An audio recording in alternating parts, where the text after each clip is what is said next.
দেশনায়ক সুভাষচন্দ্র বসু আমাদের নেতাজি। সুভাষচন্দ্র জাতিকে পথ দেখিয়েছিলেন। তাকে পথ দেখিয়েছিলেন বেণীমাধব দাস, তার মাস্টারমশাই। মাস্টারমশাই তো পথ দেখান, মানুষ গড়েন। মানুষ গড়ার আসল কারিগর তো তাঁরাই। সুভাষচন্দ্রের ক্ষেত্রেও ব্যতিক্রম ঘটেনি।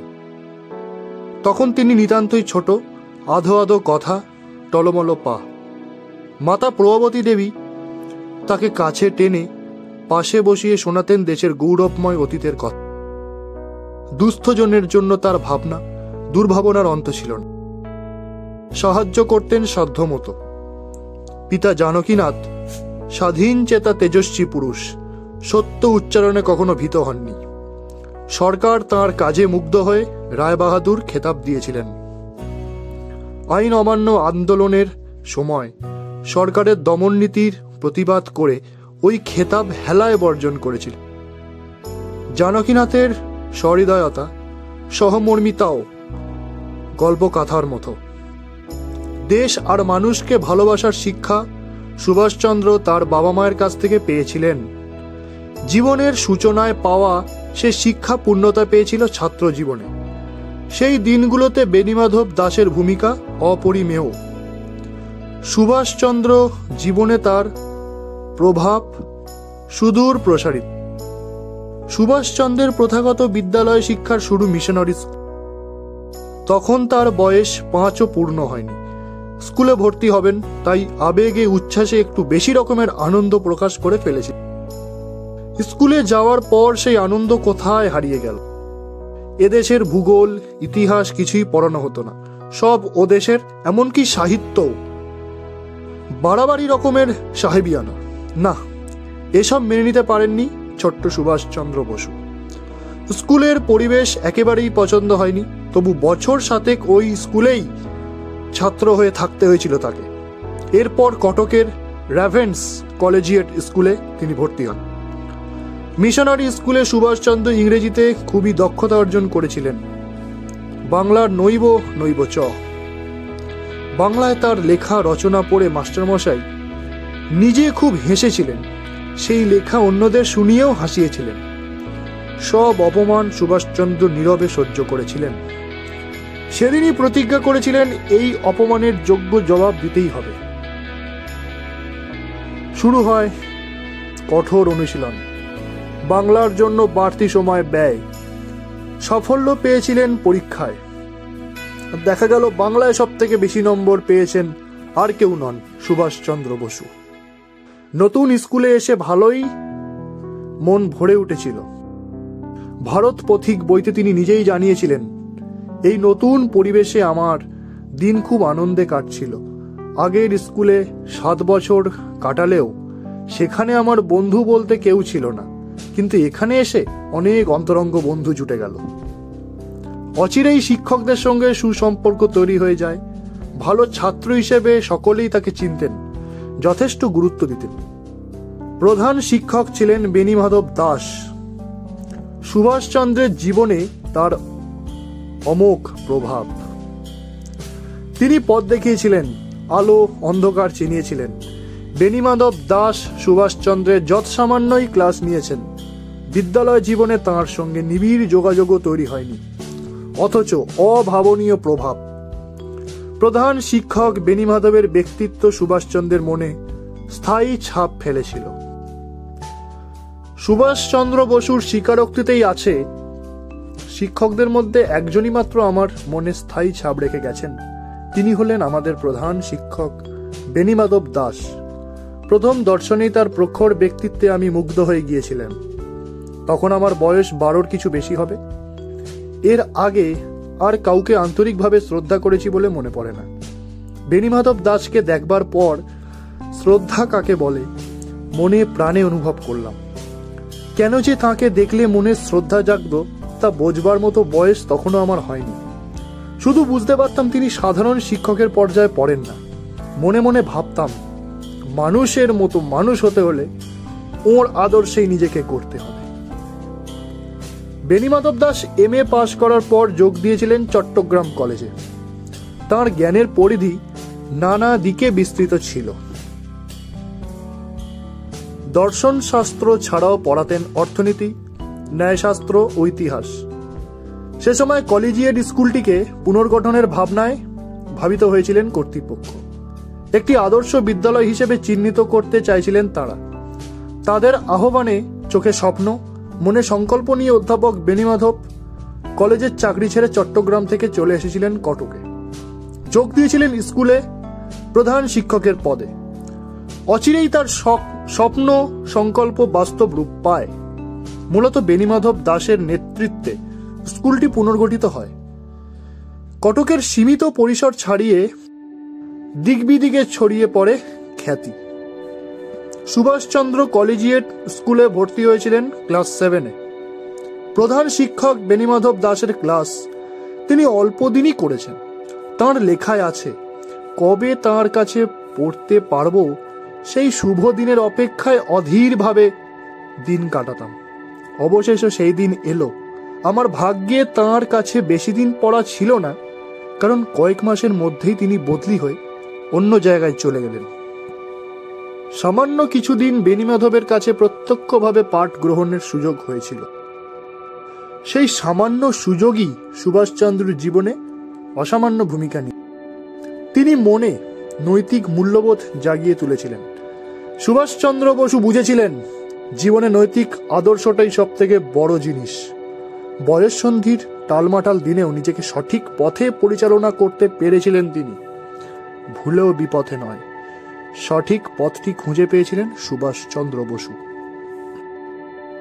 যেদিন বেণীমাধব দাস স্কুল থেকে বিদায় নিলেন, সেই অশ্রুসিক্ত দিনটির কথা সুভাষচন্দ্র কোনোদিনও ভুলতে পারেননি। মনের কোণে বিদায় বেলার স্মৃতি চিরজীবী হয়ে রয়ে গিয়েছিল। বেণীমাধব দাস প্রধান শিক্ষক হিসেবে বিদ্যালয়ের মনোন্নয়নে সতত সক্রিয় ছিলেন। ছাত্রদের নিয়ে তার ভাবনা চিন্তার অন্ত ছিল না। বানানো গাম্ভীর্যে কখনো দূরত্ব তৈরি করেননি। পুত্রতুল্য ছাত্রদের সঙ্গে ছিল অতীব নৈকট্যের সম্পর্ক। সুভাষচন্দ্র বসু লক্ষ্য করেছিলেন, বিদায় বেলায় অনুগত ও গুণমুগ্ধ ছাত্রদের সামনে উপস্থিত হয়ে তাকেই বড় বিচলিত দেখাচ্ছিল। আবেগে বেদনায় কণ্ঠ বুজে আসছিল। রুদ্র কণ্ঠে শুধু এইটুকু বলেছিলেন, বেশি আমার কিছু বলবার নেই, শুধু প্রার্থনা করি ভগবান তোমাদের মঙ্গল করুন। সুভাষচন্দ্র অব্যক্ত বেদনায় গুমড়ে ছিলেন।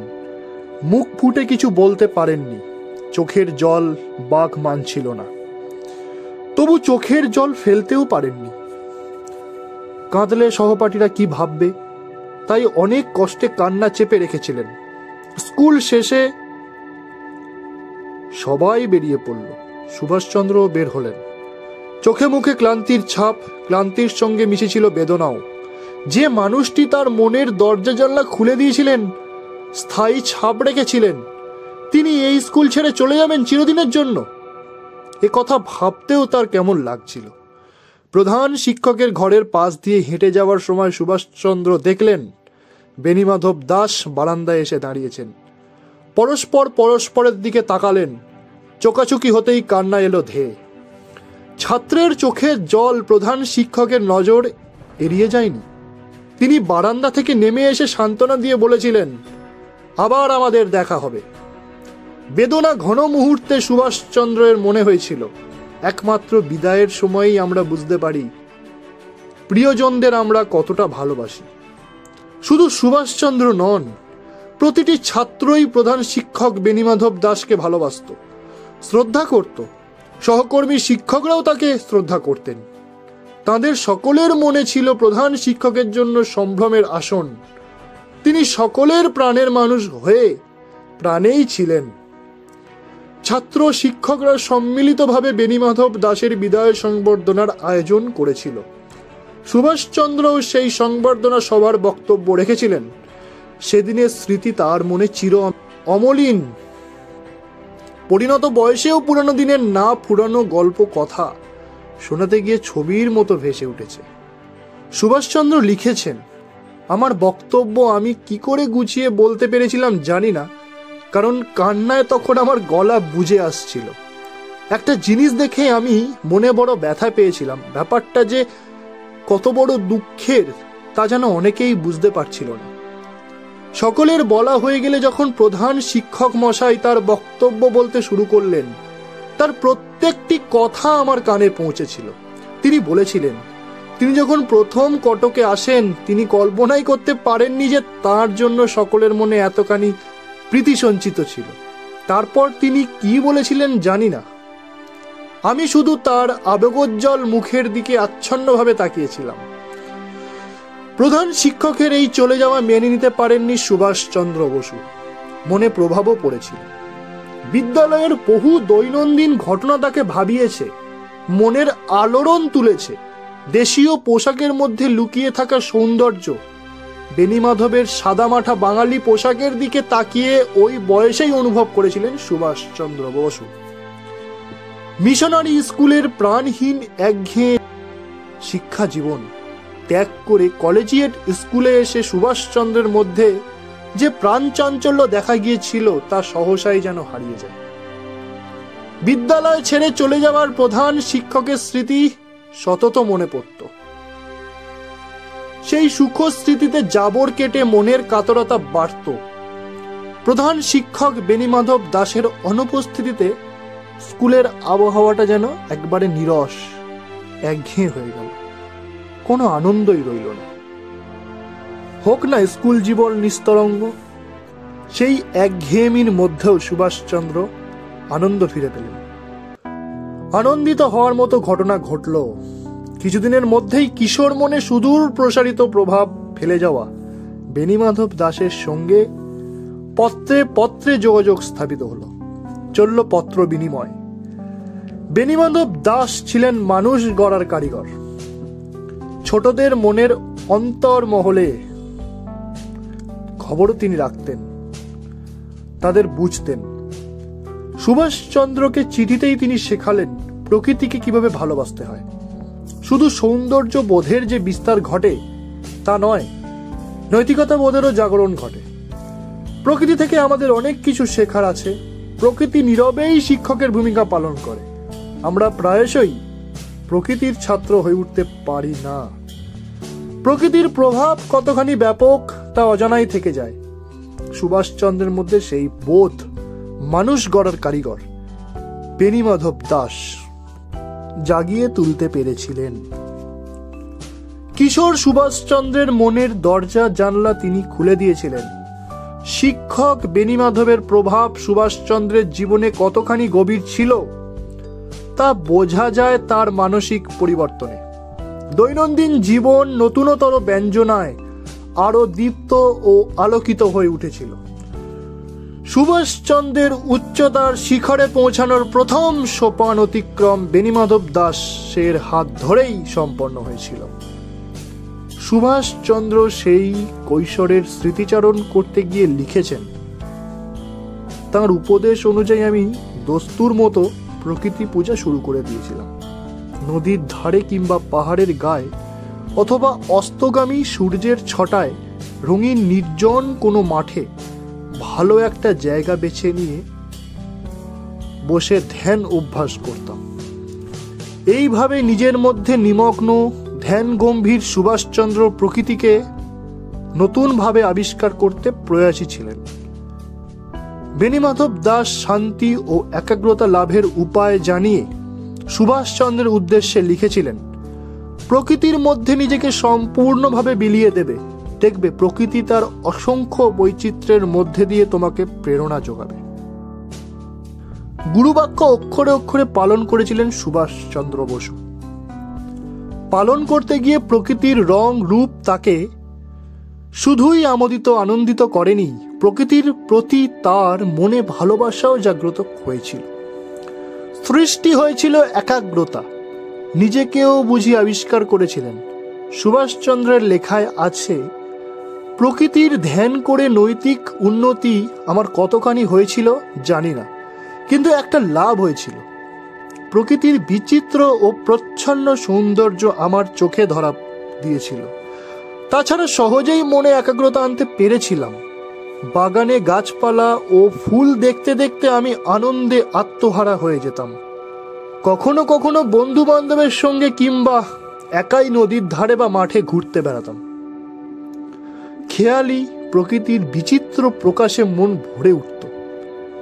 বেণীমাধব দাস যে বোধের উন্মোচন ঘটিয়েছিলেন, ওই বালক বয়সেই সুভাষচন্দ্র বুঝেছিলেন তিনি একজন সাধারণ শিক্ষক ছিলেন না, এবং তার সমশ্রেণীর অন্যান্য সকলের থেকে তিনি শুধু পৃথকই নন, তাঁদের ওপরেও বটে।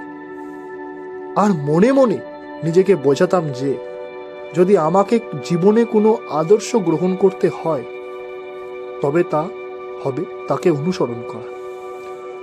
বালক সুভাষচন্দ্রকে দেখে বেণীমাধব দাসেরও ভিন্নতর অভিজ্ঞতা হয়েছিল। জুহুরি যেমন জহর চেনে, বেণীমাধব তেমন তার ছাত্রটিকে চিনেছিলেন। অন্তর্দৃষ্টি দিয়ে সুভাষচন্দ্রকে দেখে নিয়েছিলেন। পারিবারিক আলাপচারিতাতেও তার কথা বারবার উঠত। বেণীমাধবের কন্যা বীণা দাসও স্বাধীনতা আন্দোলনের সঙ্গে সক্রিয়ভাবে যুক্ত ছিলেন। তার লেখা থেকে জানা যায়, যেদিন সুভাষচন্দ্রকে প্রথম দেখেছিলেন সেদিনই তার পিতৃদেবের মনে হয়েছিল একটা আধফোটা গোলাপ। সে গোলাপের সৌরভময় সৌন্দর্য ও পবিত্রতা মুগ্ধ করেছিল তাকে।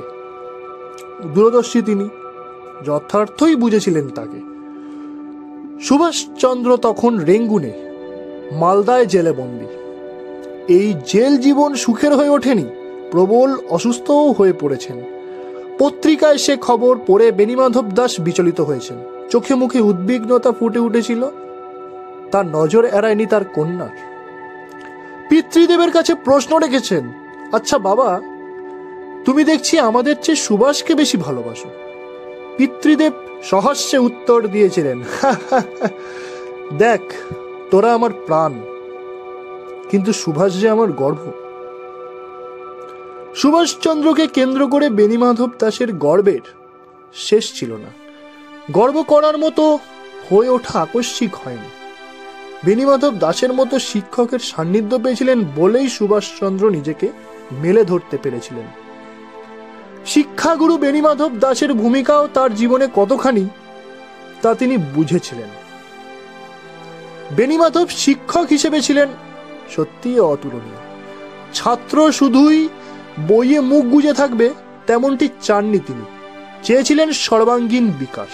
তাই ভাবতেন ছেলেরা পড়ুক বেদ, উপনিষদ, রামায়ণ ও মহাভারত। প্রাচীন ধর্মগ্রন্থ গুলি থেকেই তিনি ছেলেদের নৈতিকতার শিক্ষা দিতেন। তার কাছে সুভাষচন্দ্র শুনেছিলেন পাশ্চাত্যের নানান বীর গাথা, শুনিয়েছিলেন স্বামী বিবেকানন্দের কথা। তার তেজোদ্দীপ্ত বাণী ও রচনা সুভাষচন্দ্রকে পড়তে বলেছিলেন বেণীমাধব। জীবনে সূচনা পর্বে পাওয়া এই শিক্ষাই যে সুভাষচন্দ্রের পাথেয় হয়ে উঠেছিল তা নিয়ে দ্বিমতের কোনো অবকাশ নেই। সুভাষচন্দ্রকে দেশপ্রেমের মন্ত্রে বেণীমাধবই দীক্ষিত করেছিলেন।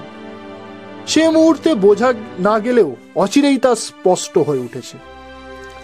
বিদ্যালয়ে একবার ক্ষুদিরাম বসুর মৃত্যু দিবস পালিত হয়, মূলত ছাত্রদের দ্বারা আয়োজিত স্মরণ অনুষ্ঠান। সেটি ছিল ক্ষুদিরামের তৃতীয় মৃত্যু বার্ষিকী। দেশের জন্য তার প্রাণদান বৃথা যাবে না। ছোটরাও নির্মল দেশপ্রেমের কথা জেনে প্রাণিত হবে, একথা ভেবেই হয়তো প্রধান শিক্ষক বেণীমাধব দাস ওই স্মরণ অনুষ্ঠান বিদ্যালয়ে অনুষ্ঠিত হোক চেয়েছিলেন। বেণীমাধব দাসের উৎসাহে সেদিন গাওয়া হয়েছিল দ্বিজেন্দ্রলাল রায়ের বঙ্গ আমার জননী আমার। এ গান তখন গাওয়া যেত না, নিষিদ্ধ ছিল। ছাত্রদের কণ্ঠে দেশপ্রেমের গান ধ্বনিত হোক চেয়েছিলেন প্রধান শিক্ষক। জল অনেক দূর গড়িয়েছিল। স্কুল ইন্সপেক্টর তদন্তে এসেছিলেন। প্রশ্নের মুখোমুখি দাঁড়িয়ে দীপ্ত কণ্ঠে সাহসিকতার পরিচয় দিয়েছিলেন তিনি। রাজনীতির প্রতি সুভাষচন্দ্রের যে অনুগত্য, সুগভীর দেশপ্রেম, তা জেগেছিল হেমন্ত কুমার সরকারের প্রচেষ্টায়। হেমন্ত কুমার অংশ নিয়েছিলেন অসহযোগ আন্দোলনে। দেশবন্ধু চিত্তরঞ্জন তাকে প্রাণিত করেছিলেন। পরবর্তীকালে তিনি সাহিত্য রচনাতেও খ্যাতি লাভ করেছিলেন। সুভাষচন্দ্র নিজেই বলেছিলেন, হেমন্ত আমাকে রাজনীতিতে আনে। যে হেমন্ত কুমার সরকার সুভাষচন্দ্রের মনে রাজনৈতিক চেতনার উন্মেষ ঘটিয়েছিলেন, তাঁর সঙ্গে সুভাষচন্দ্রের যোগাযোগ তৈরির ক্ষেত্রেও বেণীমাধব দাসের ভূমিকা অনস্বীকার্য। সুভাষচন্দ্র লিখেছিলেন, ছেলেটি কটক ও পুরীতে বেড়াতে এসেছিল। প্রধান শিক্ষক মশাই বেণীমাধব দাস তাঁর সঙ্গে আমার পরিচয় করিয়ে দেন। সেই পরিচয় সুভাষচন্দ্রের জীবনে বড় ভূমিকা নিয়েছিল। হেমন্ত কুমারের রাজনৈতিক প্রেরণা সুভাষচন্দ্রের স্বাধীনতা আন্দোলনের বৃহত্তর প্রাঙ্গণে নিয়ে গিয়েছিল। সহসা তিনি সুভাষচন্দ্র হয়ে ওঠেননি। এই হয়ে ওঠার ক্ষেত্রে তাঁর প্রথম জীবনের শিক্ষাগুরু বেণীমাধব দাসের ভূমিকা শ্রদ্ধার সঙ্গে স্মরণ করতে হয়। ছাত্রকে যিনি অবিস্মরণীয় করে তুলেছিলেন, তাঁরও তো স্মরণীয় হয়ে থাকার কথা। না, বেণীমাধব দাসকে আমরা মনে রাখিনি।